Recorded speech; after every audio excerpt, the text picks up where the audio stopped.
Hello guys and gals, and welcome back to another Lost Episode Creepypasta. Yes, the series where we take a look at your favorite television shows, and the idea that there is an episode of it that would be a little too morbid. We've covered SpongeBob SquarePants, The Simpsons, and even Ed, Edd and Eddy. Now we're covering the amazing world of Gumball, so sit back, relax, and enjoy this Lost episode. I've always loved Cartoon Network. When I was growing up, it was my favorite channel to watch. Even today, it has some good shows, like Adventure Time and Regular Show. One of the newest shows on the network, The Amazing World of Gumball, is a cute and mildly entertaining show. Not really my cup of tea, it's a little immature, but my little brother seems to like it a lot. So one day I was watching Adult Swim when I realized that I'd been up so late that I hadn't even kept track of the time. It was already 4 AM. I don't recall ever watching as this late, so I stayed awake to see what would happen when it ended. A little bumper showed up at the bottom of the screen during a commercial break. It said that a special episode of The Amazing World of Gumball was about to come on. I was a little confused about an episode of a very popular new show coming on this early. But I was bored and decided I'd watch it, thinking it might come on later in the day so I could spoil it for my brother. Sort of mean, I know. The flashy and energetic intro theme played. Although it was played a little differently than I recall, the music was different, and the show's logo wasn't animated. Its colors were done rather sloppily as well, almost something like a little kid would do on a doodle board or a globe board. I ignored it, assuming it was just done for this special episode. The title of the episode was The Grieving, a sort of sad title, but I didn't really pay too much attention. It began with Gumball, the show's 12-year-old protagonist, standing alone facing a corner of this dimly lit classroom. He looked absolutely miserable, a far cry from the cheery demeanor he usually had. There was no one else in the room, not even his best friend and adopted brother, Darwin the goldfish. And the windows in the room clearly showed the night sky outside. I was really starting to get confused. Why would he be at school at night, and why was he standing in the corner all sad and alone? After what seemed like a minute of Gumball standing somberly in the corner, the scene suddenly changed. We were in Gumball's house. Once again, the scene is silent and a little disquieting. Richard, Gumball's enormous rabbit father, walks in from the kitchen. He looked even more miserable than Gumball had been in the previous scene. Richard isn't wearing his usual attire. He's dressed in this fancy black suit, a little uncharacteristic of him, as he's usually a slob. He sighs and slumps down under the sofa and starts sobbing intensely, sounding like someone who had just lost something important. I was starting to get a little creeped out. Where was the silly, fun cartoon that I usually look forward to watching with my younger brother? This is something completely different. I was beginning to think that this might have been something the creators did as an experiment or something, a test of the animation or sound perhaps? Though it couldn't have been, aside from the opening theme, which was still different than the final shows. The episode had been much quieter than it usually was, only subtle sounds and very little music, and the animation was not anything to write home about either. It was done a bit like an amateur Flash on Newgrounds. The character designs were somewhat sloppy and rushed-looking, and the real-life backgrounds used for the show looked different. As confused and somewhat frightened as I was, for some reason I kept watching it. Poor Richard was still sobbing on the sofa as the front door opened suddenly, making me jump a bit at such a loud noise, and Gumball's mother Nicole, a blue cat like him, stepped in. Like Richard, she wasn't wearing her usual outfit, but for some reason she was in this black dress and was wearing a pretty black hat to match. Nicole sat down on the couch to comfort her husband, although she was looking a bit saddened by herself. By this point, Richard's crying had begun to get more pained and miserable sounding. This wasn't the normal cartoon crying on the show. This was realistic and almost depressing crying. I almost felt like sobbing myself too. Finally, after what seemed like hours, the sad scene at their home had ended, and as I shifted back to the school, we weren't in Gumball's classroom this time. We were in Principal Brown's office. Nicole and Richard were there in their usual clothes, looking more normal and happy than they had been before, but still slightly worried. Principal Brown, however, looked extremely sad. He quietly and somberly informed them that their children, Anais and Darwin, were not present after lunch earlier that day. They hadn't been seen at all the rest of the day for, that fact. Nicole was instantly furious at him. She began spouting various insults and calls at him, and I don't think it would have made a more mature program like Regular Show. I mean, I was laughing at this because it seemed sort of funny for Nicole to flip out in this manner and start swearing like a sailor in a G-rated cartoon, throwing cusses everywhere, but my outlook soon changed when Principal Brown told her something else after she had finally quieted down. Her eyes began to tear up as he informed them that they eventually were found, but they hadn't been found alive. He then went into graphic and nearly nauseating detail describing how their bodies were found, their parents just sitting in utter shock. I could hardly believe what was happening. How could such a cheery and fun kids show take this dark and twisted turn? I was considering turning that television off, but I was too scared to be left in the dark by now, nearly frozen by fear and disturbed intensely at the terrible things that he was saying.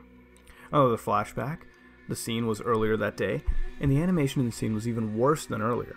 I don't remember it very clearly, but I think he began his recollection by saying that the school had called the police department when they first turned up missing, believing that the kids had simply ran off and decided to skip school. They said it was very uncharacteristic of both Darwin and Inez to go skip, school like delinquents.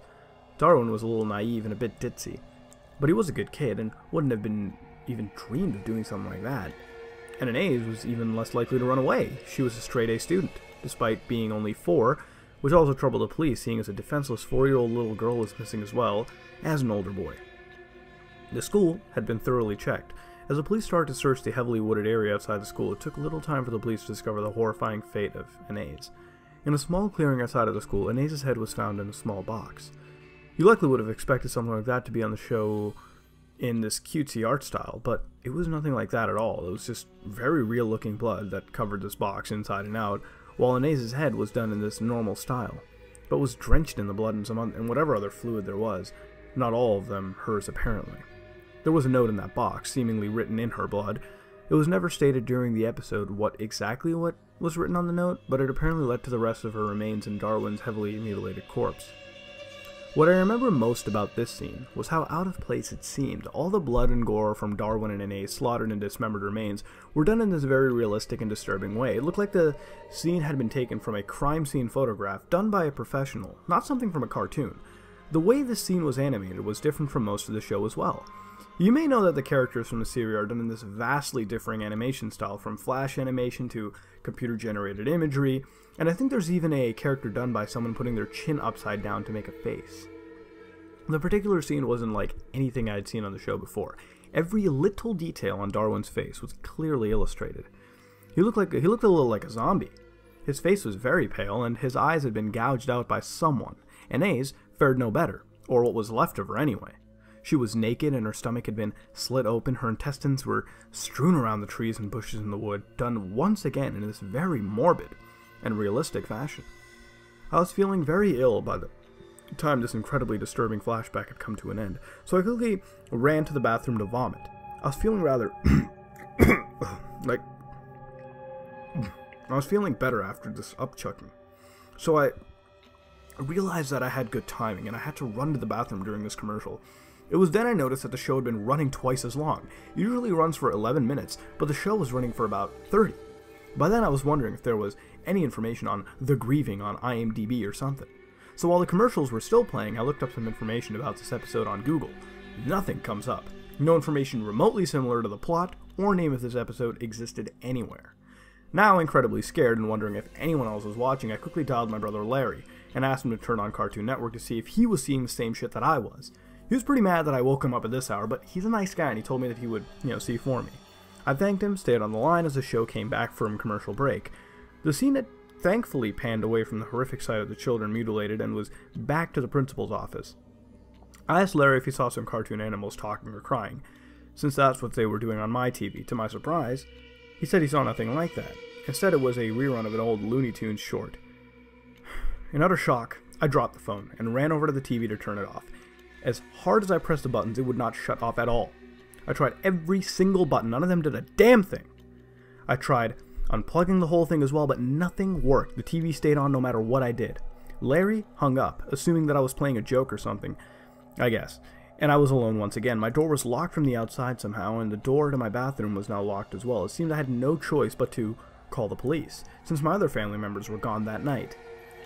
It was a reason I could stay up so late to watch Adult Swim in the first place, so when I hurriedly dialed the number, I accidentally dropped my cell phone into the cup of Pepsi.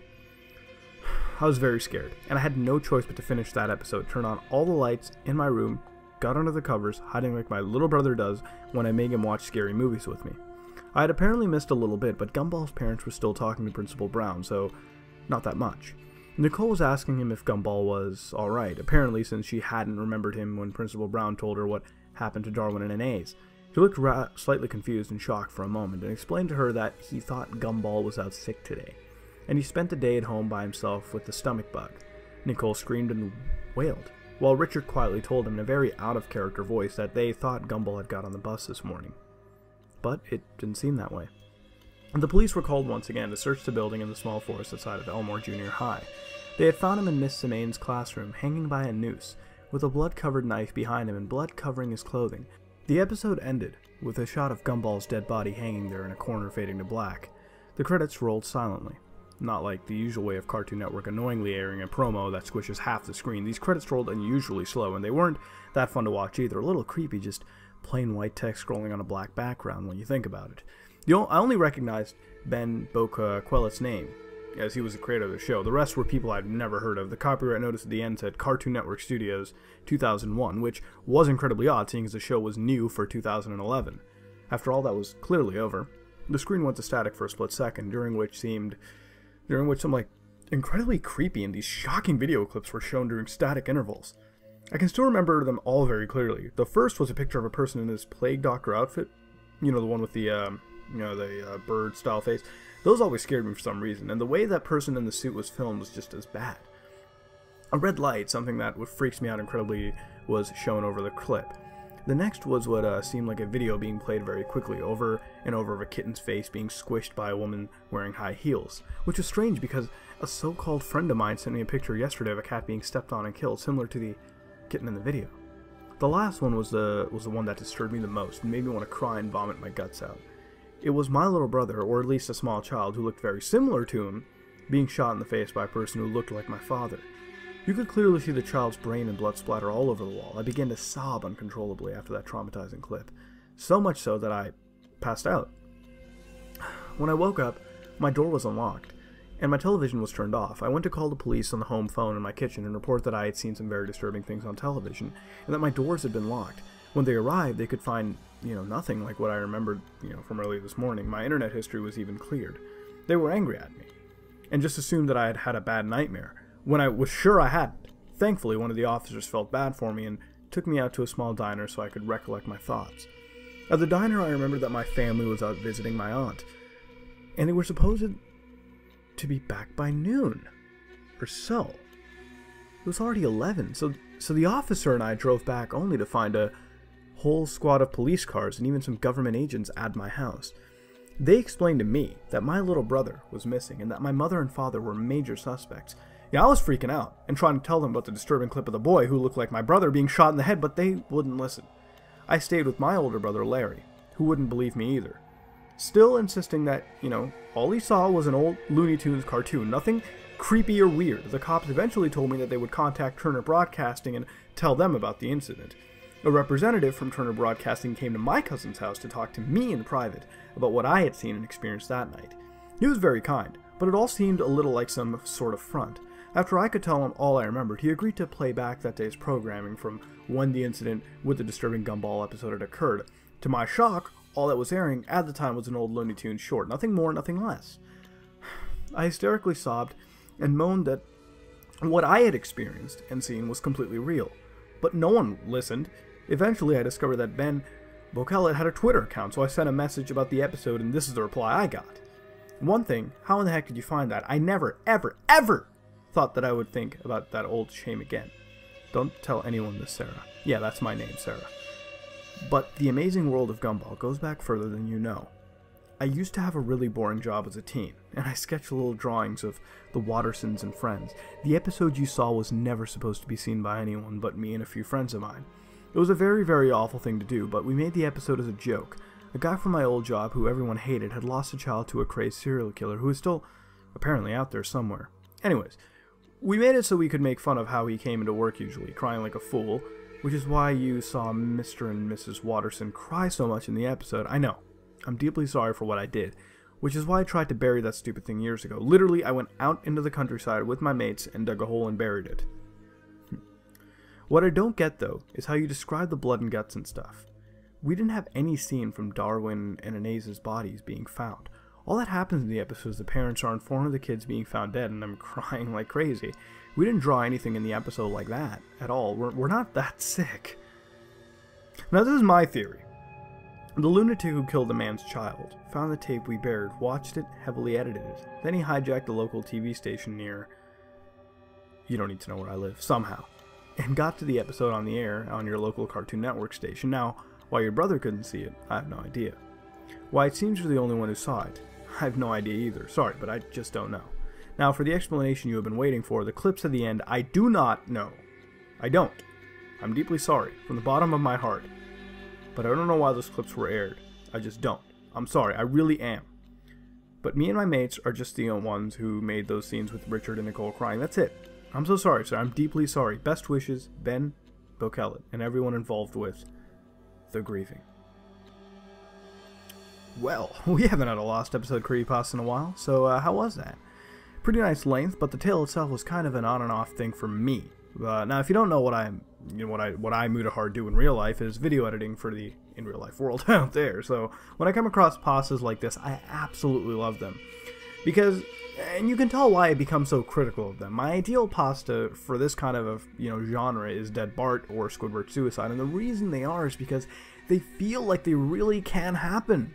I mean, I've worked on projects that, some people like people like you who view content on TV, movie, YouTube, whatever, may like watching, and in that process, when I work on those projects, and when I'm in the post-production environment, I'll tell you, we do kind of have some scenes, not morbid scenes or anything, but we do fuck around in post, that, and that stuff never goes to air, it never goes anywhere online, hell no, you never see it.